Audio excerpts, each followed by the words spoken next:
jarrainu waan qabsoodhaaf tola.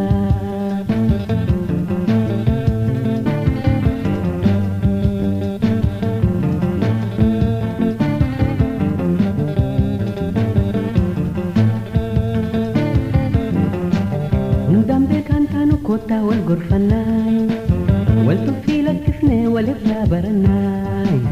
Hundaan beekan taanu kottaa wal gorfannaay, wal tuffii lakkifnee walirraa barannaay. Gargar faffacaanee diinaatuun santaanuy, irree tokkummaatiin gamtaan haa jaarannuy. Yaa ilmaan Oromoo hundi walii galaay, irree tokkummaatiin haa yaannu wal jalaay. Hamaa fi gungummii dhifnee alaan alaa, xinnoo haa carraaynu waan qabsoodhaaf tolaa.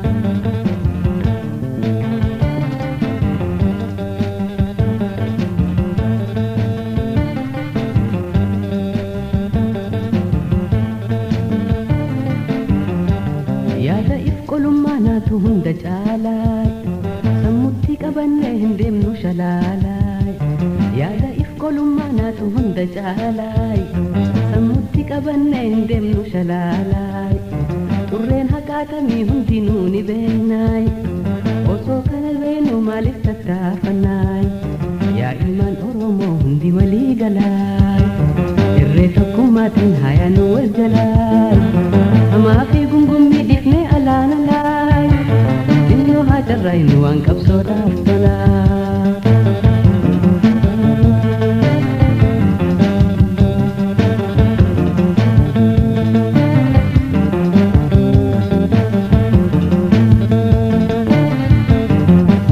Meeqaan wareegamee bilisummaa je'ee, dambooba guutuudhaa sabaa fakkii ta'ee.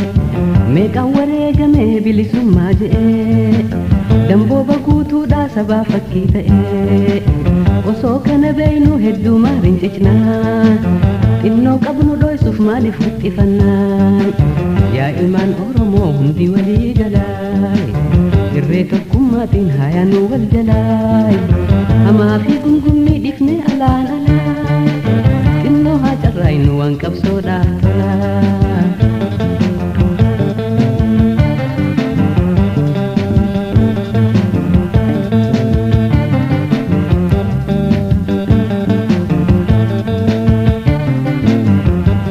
Meeqaan wareegamee bilisummaa je'ee, dambooba guutuudhaaf sabaaf fakkii ta'ee.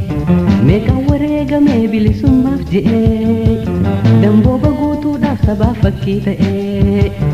Osoo kana beeynu hedduu maariin cicnaay, xiqqoo qabnu dhoysuuf maaliif wixxifannaay. Yaa ilmaan Oromoo hundi walii galaay, irree tokkummaatiin haa yaannu wal jalaay. Hamaa fi gungummii dhifnee alaan alaay, xinnoo haa carraaynu waan qabsoodhaaf tolaay. Bahaa, lixaa, kabaa, kibbaa. Bahaa, lixaa, kabaa.